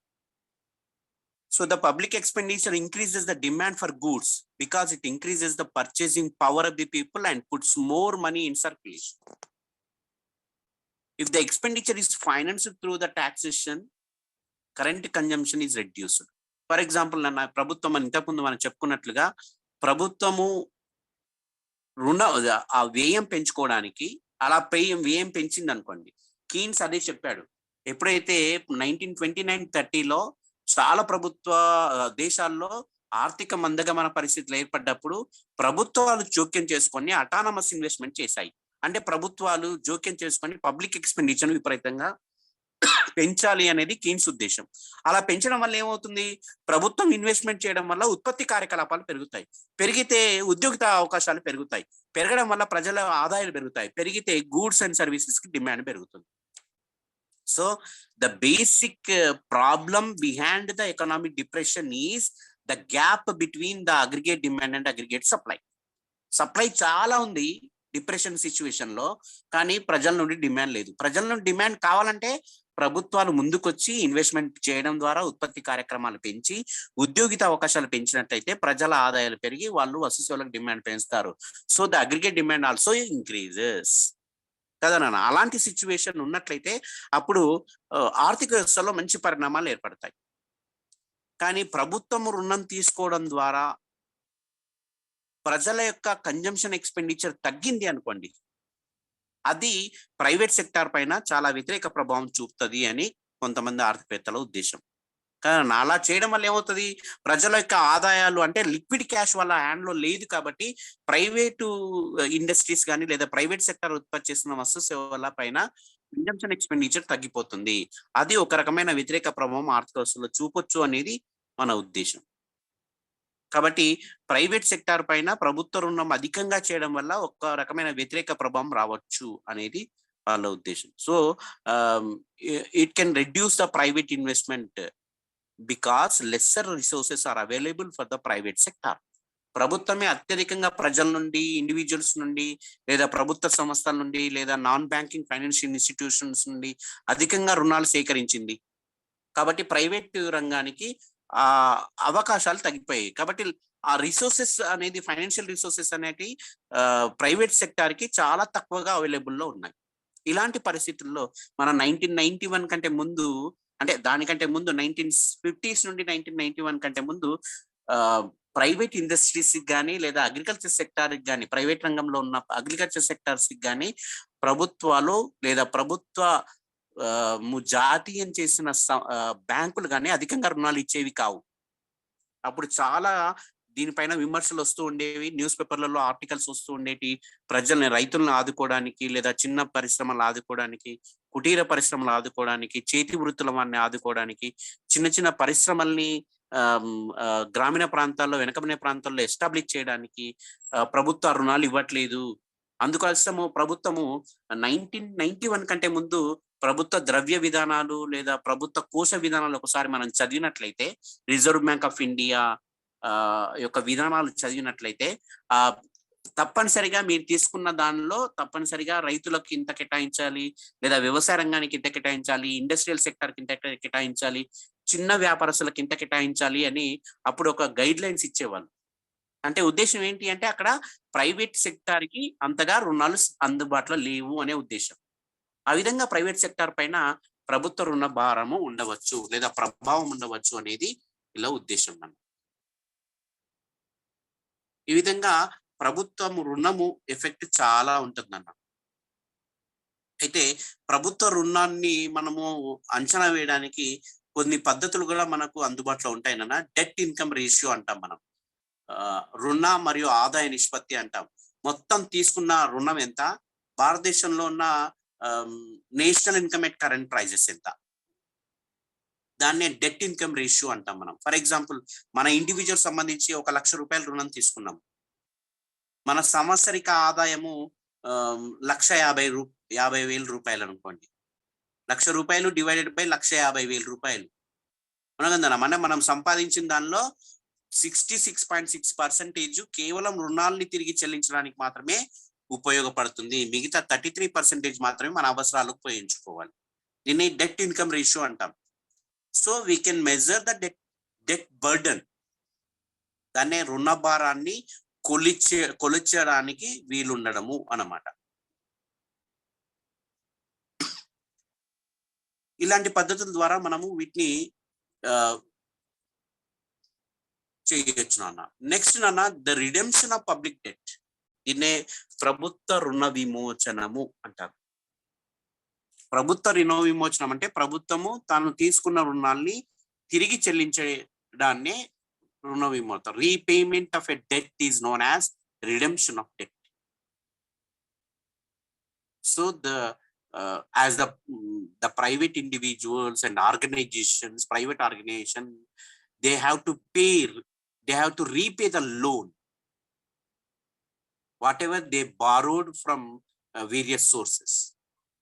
So also the government has to repay the loan, not only the interest on the public debt but also the principal amount on the due date. కాబట్టి ప్రభుత్వం తీసుకున్న, private వ్యక్తులు తీసుకున్న రుణాన్ని ఏ విధంగా అసలుతో పాటు వడ్డీని కూడా చెల్లించాలి, రుణ పరివర్తన కాలం వచ్చిన తర్వాత తిరిగి చెల్లించాలో, అదే విధంగా ప్రభుత్వాలు కూడా తీసుకున్న రుణాల్ని వడ్డీ రేటుతో సహా అసలును కూడా రుణ కాలం పూర్తి కాగానే వాటిని చెల్లించాల్సి ఉంటుంది. దాన్నే మనము ప్రభుత్వ రుణ విమోచనము అంటాం. So on a year, if the debt is taken for the purpose of productive activities, it may not be strictly necessary to redeem it at earliest, because the government is also getting a source of income to pay off the interest on the debt. For example, ప్రభుత్వము ఉత్పాద కార్యక్రమాల కోసం ఈ రుణాన్ని ఉపయోగించుకుంది అనుకోండి, వెంటనే రుణాన్ని తిరిగి చెల్లించాల్సిన అవసరం లేదు. ప్రభుత్వము అలాంటి వాటిని ప్రొడక్టివ్ పర్పసెస్ కోసం ఉపయోగించడం వల్ల, ప్రాజెక్ట్ నిర్మాణము, అవునా, దాని ద్వారా కొన్ని వేల ఎకరాల్లో పంటలు పండించడానికి, ఉత్పత్తి పెరగడానికి దారి తీసింది అనుకుందాం. దానివల్ల ప్రభుత్వానికి కొంత ఆదాయం వస్తుంది, దాన్ని తిరిగి చెల్లించవచ్చు ఈజీగా. కాబట్టి వెంటనే తిరిగి చెల్లించాల్సిన అవసరం లేదు. వాటిని ఇంట్రెస్ట్ పేమెంట్స్ చెల్లిస్తూ ప్రభుత్వము తిరిగి చెల్లించే స్థితిలో ఉంటుంది. But on the contrary, if loan is taken for the unproductive purposes such as మనం ఇంతకుముందు డిస్కస్ చేసుకున్నట్టుగా వార్ పర్పస్ కోసం కానీ, లేదా ఎర్త్ క్వేక్ నుండి రక్షించడానికో, లేదా ఫ్లడ్ సిచ్యువేషన్ రక్షించడానికో ప్రభుత్వం రుణం తీసుకొని దాన్ని ఉపయోగించింది అనుకోండి. So the government not in a position to repay the interest amount on the debt along with the principal amount. But ఇలాంటి సిచ్యువేషన్ ప్రభుత్వానికి ఎదిరినట్లయితే ప్రభుత్వము అలాంటి రుణగ్రస్తత స్థితిలో పడిపోవచ్చు. దాన్ని రుణ ఊబి అంటాము. అది మళ్ళీ మనం డిస్కస్ చేస్తాం ఇది అయిన తర్వాత. సో రుణ విమోచన కొన్ని పద్ధతులు ఉంటాయి నన్ను. ప్రభుత్వం రుణాన్ని తిరిగి చెల్లించడానికి కొన్ని పద్ధతులు ఉంటాయి. There are various methods are used by a government to redeem its debt, to redeem its debt. Some of these methods are extreme ones, such as repudiation of debt, while others may not be redemption at all, but payment of one debt with the help of another debt. For example, ఈ రుణ విమోచన పద్ధతుల్లో రెప్యూడియేషన్ of debt అని ఒకటి ఉంటుందన్న, దాన్నే మనము రుణ నిరాకరణ అంటాం. రుణాన్ని తిరిగి చెల్లించడానికి ప్రభుత్వం నిరాకరిస్తుంది అన్నమాట. అలాంటి కాకుండా anybody wants to interact with me నానా? No. Okay. Repudiation of debt అంటే ఏంటంటే రుణంని నిరాకరించడం. ప్రభుత్వము రుణాన్ని తిరిగి చెల్లించే పద్ధతుల్లో ఇదొక్క పద్ధతి తప్ప మిగతా అన్ని పద్ధతులు అనుకూలమైన పద్ధతులు అని చెప్పొచ్చు. కానీ ఇది ఆర్థిక వ్యవస్థ పైన రెప్యూడియేషన్ ఆఫ్ డెట్, రుణాన్ని తిరిగి చెల్లించడానికి నిరాకరించినాం అనుకోండి. For example an individual can refuse to repay the loan. అలాంటి పరిస్థితుల్లో ఏమవుతుంది, సమాజంలో అతడి గౌరవం తగ్గిపోవడం కానీ, ప్రతిష్ట తగ్గిపోవడం కానీ, నెక్స్ట్ భవిష్యత్తులో అతడికి రుణాన్ని మళ్ళీ తిరిగి తీసుకునే అవకాశాలు లేకపోవడం కానీ అలాంటివి జరగచ్చు. అదేవిధంగా ప్రభుత్వానికి కూడా ఇలాంటి సమస్యలు ఉంటాయి. So we can discuss the methods of redemption of public debt, ప్రభుత్వ రుణ విమోచన పద్ధతులు. వీటిని ప్రధానంగా రీఫండింగ్, యాక్చువల్గా కొన్ని బుక్స్ లో కానీ కొంత మెటీరియల్లో రెప్యూడియేషన్ ఆఫ్ డెట్ అనేది నేను లాస్ట్ పెట్టాను, కానీ అది ఫస్ట్ గా డిస్కస్ చేస్తారు. యాక్చువల్గా అది మనం సజెస్ట్ చేయాల్సింది కాదు, కానీ అది చాలా ప్రమాదకరమైన పద్ధతి లేదా అననుకూలమైన పద్ధతి, ప్రతికూలమైన పద్ధతి. కాబట్టి రుణ చెల్లింపు నిరాకరణ మొదట డిస్కస్ చేస్తారు. But we discuss refunding, conversion of debt, sinking fund, capital levy, budget surplus, terminal annuities, and repudiation of debt. These are the methods of public debt redemption. ప్రభుత్వ రుణ విమోచన పద్ధతుల్లో ప్రధానంగా రీఫండింగ్ అంటాం నాన్న, రుణ చెల్లింపు వాయిదా. రుణ చెల్లింపును కొంత వాయిదా వేయడానికి ఉపయోగించేది రీఫండింగ్. రుణ పరివర్తన, అత్యధిక వడ్డీ రేటు కలిగిన రుణాల్ని తక్కువ వడ్డీ రేటు రుణాలుగా మార్చడము రుణ పరివర్తన అంటాం. ఇంకా డీప్ గా డిస్కస్ చేస్తాం మనము. విమోచన నిధి, రుణ విమోచన నిధి అంటారు, దీన్నే సింకింగ్ ఫండ్ అంటారు. ప్రభుత్వం తీసుకున్న రుణాల్ని కాల పరిమితి వచ్చేలోగా చెల్లించడానికి అంతలోపు కాలంలో ఏవైనా నెలకి కానీ లేదా క్వార్టర్లీ కానీ, హాఫ్ ఇయర్లీ కానీ లేదా 1 year కానీ ఇన్స్టాల్మెంట్ పద్ధతుల్లో ఆ నిధికి జమ చేస్తూ పోతుంది ప్రభుత్వం. దాన్నే సింకింగ్ ఫండ్ అంటారు. ఆ కాల పరిమితి వచ్చే నాటికి ఈ సింకింగ్ ఫండ్ లో జమ అయిన మొత్తాన్ని ఉపయోగించి అసలు మరియు ఇంట్రెస్ట్ పేమెంట్ చేసేస్తారు. దాన్ని సింకింగ్ ఫండ్ అంటాము. క్యాపిటల్ లేవి, మూలధన పన్ను. మూలధన పన్నును ఉపయోగించి కూడా ప్రభుత్వము పన్నులు విధించడం ద్వారా కూడా ప్రభుత్వము అధికంగా రాబట్టుకొని దాన్ని ఉపయోగించి ప్రభుత్వాలు ప్రాపర్టీ ట్యాక్స్ ఉందనుకోండి, వెల్త్ ట్యాక్స్ ఉందనుకోండి, అలాంటి వాటి ప్రోగ్రెసివ్ స్కేల్లో మనం ట్యాక్స్ ను పెంచడం ద్వారా ప్రభుత్వం అధికంగా రాబడి సేకరించి వీటిని రుణాలు తిరిగి చెల్లించడానికి ఉపయోగించవచ్చు.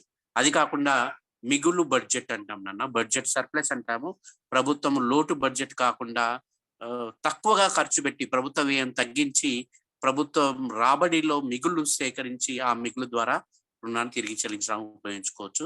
నెక్స్ట్ నాన్న వార్షిక చెల్లింపులు అంటాం, వాటిని టర్మినల్ అన్యూటీస్ అంటాము. ఈ వాయిదా పద్ధతుల్లో వాటిని తిరిగి చెల్లించవచ్చు. నెక్స్ట్ నాన్న రిప్యూడియేషన్ ఆఫ్ డెట్, ఇది రుణ చెల్లింపు నిరాకరణ. ఒక్కొక్కటి ముందుగా ఇక్కడ డిస్కస్ చేద్దాం. Refunding. Refunding is the process by which the maturing bonds are replaced by new bonds. In this case, new bonds are issued by the government in order to pay off the matured loans. For example, రుణ చెల్లింపు వాయిదా అంటే ఇప్పుడు మనం తీసుకున్న రుణాలని వాయిదా వేయాలనే ఉద్దేశంతో ప్రభుత్వం ఏం చేస్తుంది అంటే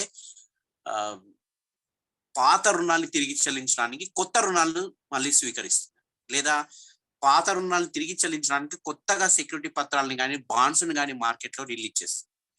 ఫర్ ఎగ్జాంపుల్ 1980s టు 1990 మధ్య ప్రభుత్వము ఇందిరా వికాస పత్రము లేదా కిసాన్ వికాస పత్రాల ద్వారా రిలీజ్ చేసిన బాండ్స్ ని మెచ్యూరిటీ పీరియడ్ రావగానే వాటిని ప్రజలకు తిరిగి చెల్లించాలి. అలాంటి పరిస్థితుల్లో ప్రభుత్వం దగ్గర డబ్బులు లేవు, అంటే నిధులు లేవు.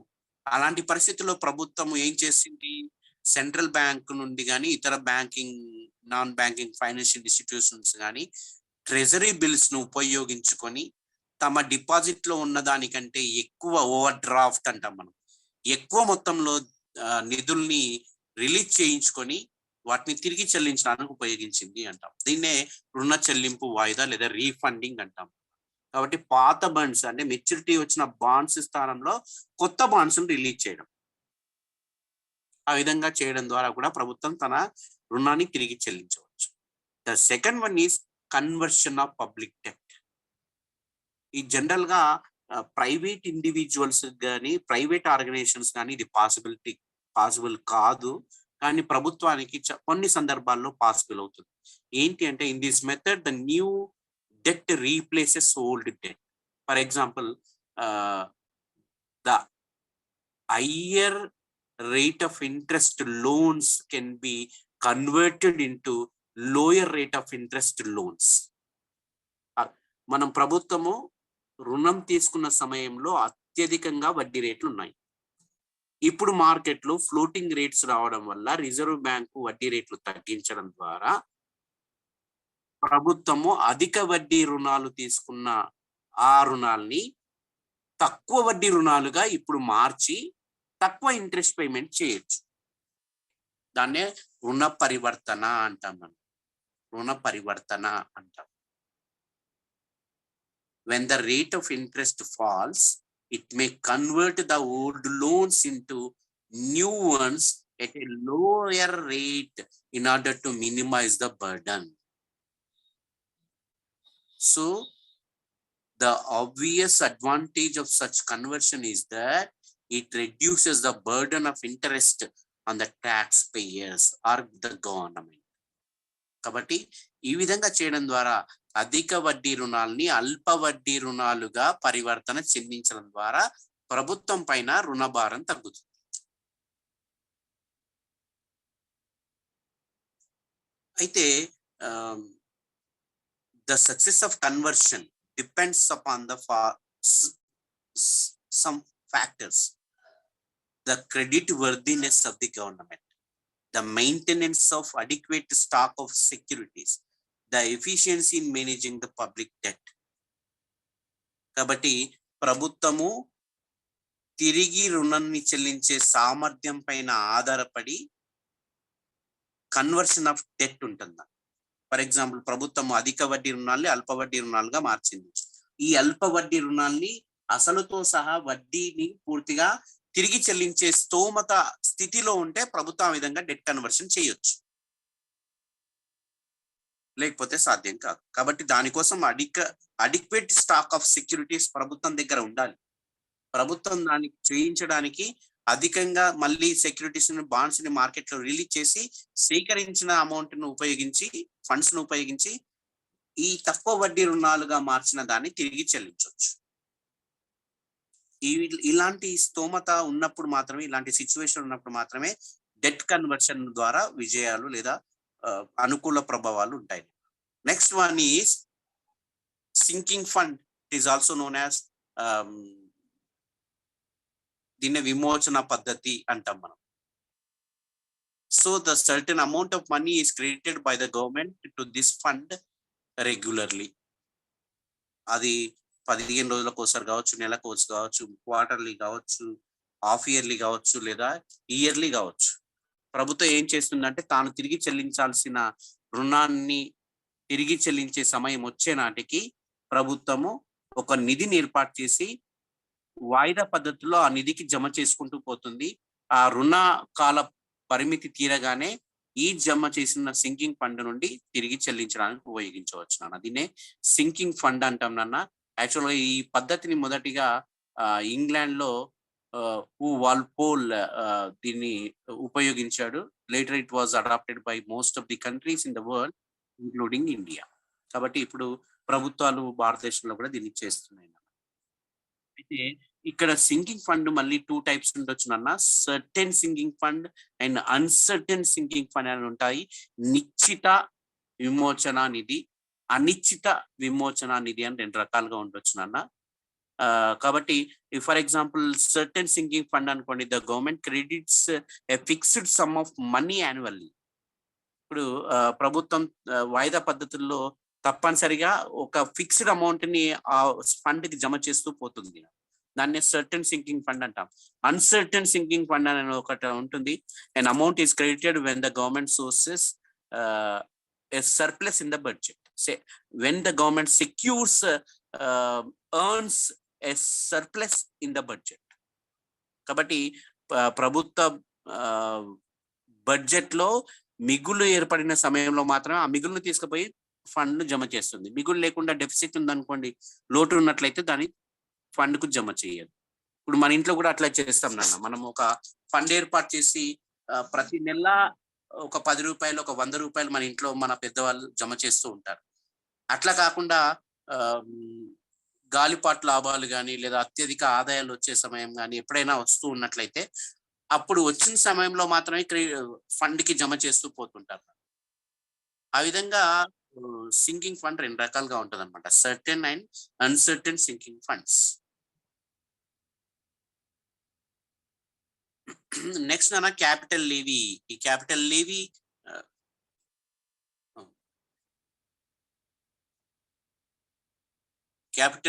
refers to a very heavy tax on property and wealth. In fact, capital levy is usually advocated immediately after the war to repay the unproductive war debts. It is imposed on net assets on progressive scale.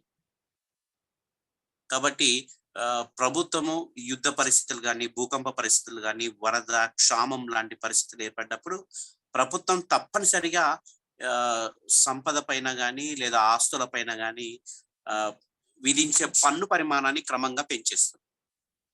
ఇప్పుడు మనం surcharges on income tax చూస్తాం అదనన్నా. ఎక్కువ income tax చెల్లిస్తున్న పరిమితిలో ఉన్న వాళ్ళు, for example 20% and 30% చెల్లిస్తున్న వాళ్ళు ఉన్నారు అనుకోండి. 30% చెల్లిస్తున్న రిచెస్ట్ పర్సన్స్ దగ్గర ప్రభుత్వం ఈ సంవత్సరానికి 1966 కానీ 1972లో చైనా తోటి కానీ లేదా పాకిస్తాన్ తోటి కానీ యుద్ధ పరిస్థితులు ఏర్పడ్డప్పుడు ఒక 2% surcharge on income tax imposed by the government. ఆ విధంగా మధ్య మధ్యలో కూడా ఇట్లాంటి పరిస్థితులు ఏర్పడ్డప్పుడు వాటిని అడ్డుకోవడానికి ప్రభుత్వం ట్యాక్స్ విధిస్తుంది. దాన్ని క్యాపిటల్ లేవీ అంటాం. ఈ విధంగా విధించడం ద్వారా వచ్చిన ఫండ్స్ ను ఉపయోగించి ప్రభుత్వం the government can repay the loans or debt. Next అన్న budget surplus. Budget surplus, generally policy of surplus budgets may be utilized for clearing of the public debts. General గా ఇది పబ్లిక్ డెట్స్ ని clear చేయడానికి మిగులు budget విధానాన్ని general గా ప్రభుత్వాలు ఉపయోగిస్తూ ఉంటాయి. But in recent years due to ever increasing public expenditure, deficit budget has become the practice and the arrangements have been made to repay part of the debt from budget revenues. ఇప్పుడు మనం మన Indian budget system ని మనం పరిశీలించినట్లయితే budget surplus లేదా సర్ప్లెట్ budgets అనేది మనం చాలా నాళ్ళ నుండి, చాలా సంవత్సరాల నుండి దాని గురించి మర్చిపోయాం అన్న. In recent years modern states అన్ని కూడా ఆ స్టేట్స్ లో తప్పనిసరిగా పబ్లిక్ ఎక్స్పెండిచర్ అనేది విపరీతంగా పెరిగిపోయింది. So they are following deficit budget policy. కాబట్టి ఇలాంటి పరిస్థితి డెఫిసిట్ బడ్జెట్ పాలసీలో కూడా ప్రభుత్వము ఒక 15%, మన బడ్జెట్ రిలీజ్ అయినప్పుడు మనం చదువుతాం, 1 రూపాయి నుండి 20 నుండి 25 పైసలు వడ్డీ చెల్లింపులకు సరిపోతుంది అని. అంటే అందులో నుండి కొంత పార్ట్ని అంటే there are some arrangements have been made to repay a part of the debt from the budget revenues. కాబట్టి వచ్చిన బడ్జెట్ రెవెన్యూ నుండే ఒక 20%, 15% వడ్డీ చెల్లింపులు లేదా అసలు చెల్లించడానికి ఉపయోగించే విధంగా అందులో అవకాశం కల్పిస్తున్నారు. దాన్నే బడ్జెట్ సర్ప్లస్ అంటాం. నెక్స్ట్ అన్న టర్మినల్ అన్యూటీస్, వార్షిక చెల్లింపులు అంటారు. This method is similar to that of the sinking fund అని చెప్పొచ్చు దీన్ని. ఎందుకంటే సింకింగ్ ఫండ్ లో వాయిదా పద్ధతుల్లో కొంత అమౌంట్ ను సింకింగ్ ఫండ్ కు ఎట్లా జమ చేస్తామో ఆ విధంగా ఇంట్రెస్ట్ పేమెంట్ కానీ అసలు కానీ కొంత అమౌంట్ ను మనం వార్షిక పద్ధతుల్లో లేదా వాయిదా పద్ధతుల్లో చెల్లించే విధంగా వార్షిక చెల్లింపులు చేసే విధంగా చర్యలు తీసుకోవచ్చు ప్రభుత్వాలు. So to clear of a part of public debt or the total public debt every year by issuing terminal annuities to the bond holders which mature annually. For example, 5 సంవత్సరాల కాలంలో ప్రభుత్వాలు ఇవ్వదలుచుకున్న 100% రిటర్న్స్ ని ఈ మధ్య బ్యాంకులు ఒక 2 years కాగానే 25%, 4 years కాగానే 50%, 7.5 years కాగానే 100% మొత్తము తిరిగి చెల్లించే విధంగా పాలసీస్ ఇంప్లిమెంట్ చేయొచ్చు. ఆ విధంగా బ్యాంకులు చేస్తూ ఉంటాయి. ఆ విధంగా మొత్తంగా మనం పబ్లిక్ డెట్ ను ఫుల్ గా పే ఆఫ్ చేయొచ్చు. ఆ విధంగా వార్షిక చెల్లింపు చేయడానికి వీలుంటుంది. And repudiation of public debt. Repudiation of public debt means simply that the government does not recognize its obligation and refuses to pay the interest as well as the principal. ఈ విధంగా ప్రభుత్వం చేసినట్లయితే దాన్ని మనము రుణ చెల్లింపును నిరాకరించింది అంటాం. This method was followed by USA during Civil War and Russia after 1917 revolution. 1917 Bolshevik విప్లవము అంటాం నాన్న. దాని తర్వాత యుఎస్ఏలో సివిల్ వార్ తర్వాత ఆ ప్రభుత్వాలు ఈ రెప్యుడియేషన్ ఆఫ్ పబ్లిక్ డెట్ అనే పద్ధతిని ఉపయోగించాయి. మనం ఇంతకుముందు కూడా చెప్పుకున్నాము. In India in 1991 in order to avoid such a situation, borrowed heavily from the IMF and World Bank, accepting certain conditions. But this method is most undesirable because it shakes the confidence of the people in public debt. ప్రభుత్వ రుణము లేదా ప్రభుత్వం పైన ప్రజలకి లేదా ఇతర సంస్థలకి నమ్మకం అనేది సన్నగిలుతున్నాను. 1. 2, it may provoke relation from the creditor countries. అది కూడా చేయొచ్చు, అది కూడా జరగచ్చు. మనం ఏవైతే ఏ దేశాలు అయితే అప్పులు ఇవ్వడానికి ముందుకు వచ్చాయో అలాంటి దేశాలకు మనకు మధ్య సత్సంబంధాలు జరిగిపోవచ్చు. నెక్స్ట్ అన్న, it is considered immoral and dishonest. ఇది అనైతికము, అవినీతి, అధర్మము, ఆ విధంగా దీన్ని భావించవచ్చు. కాబట్టి of all the methods of redeeming the public debt, the repudiation method is the most severe and extreme, but strictly speaking it is not the redemption.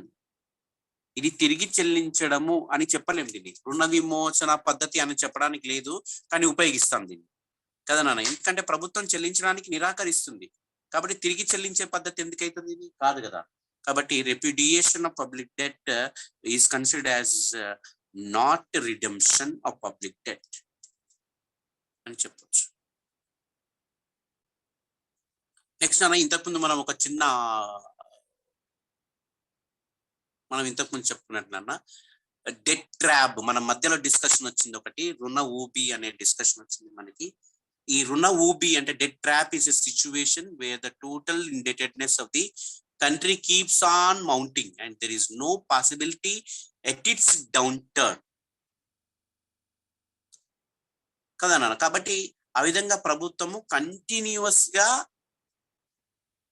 ప్రభుత్వ రుణం తిరిగి చెల్లించే స్థితిలో లేకుండా ఆ రుణం భారం రెగ్యులర్ గా పెరుగుతూ ఉంటదండి. రుణ భారం రెగ్యులర్ గా పెరుగుతూ ఉంటుంది.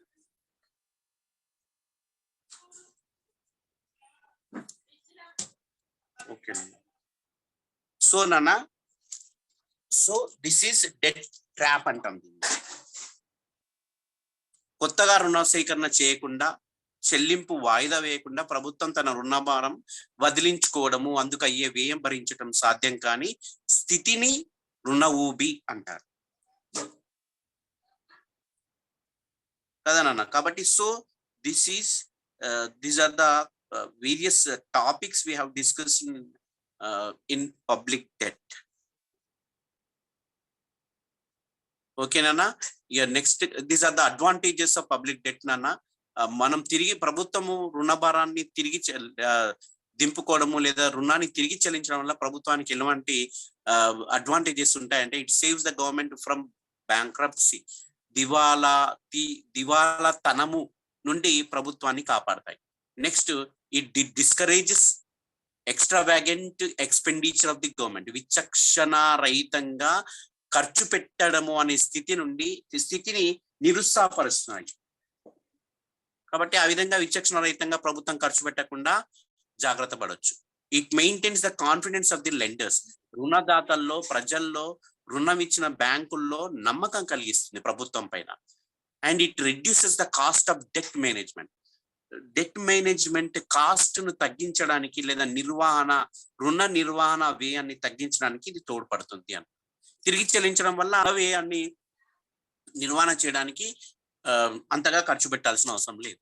Next, it would be easy for the government to float loan in future, భవిష్యత్తులో కూడా తిరిగి రుణాలు పొందడానికి, రుణాలు సేకరించడానికి ప్రభుత్వానికి అనుకూలంగా సులభంగా ఉంటుంది.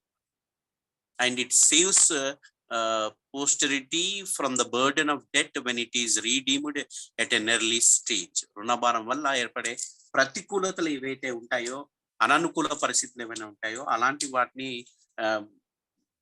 చేసి అనుకూల ప్రభావాలు దీని ద్వారా ఉంటాయి అని చెప్పొచ్చు. These are the advantages of public debt నాన్న. ఓకే, నెక్స్ట్ ఈ రోజుకు ఈ టాపిక్స్ తోటి మనము ఇది ముగిస్తున్నాం నాన్న.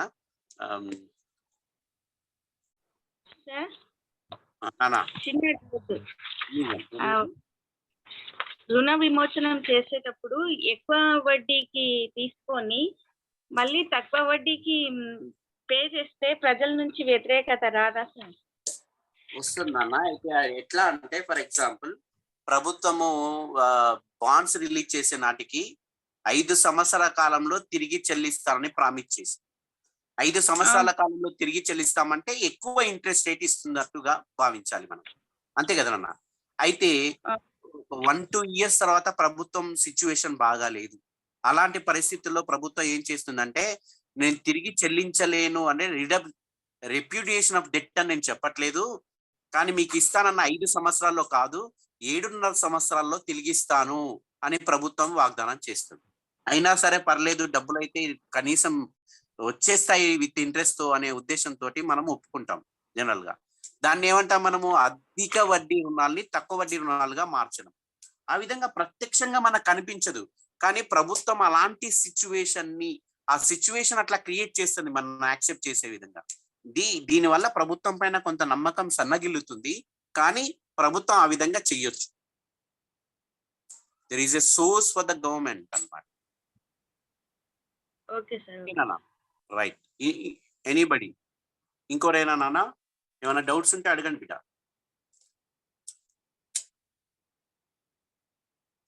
ఓకే నాన్న, I wish you all the best.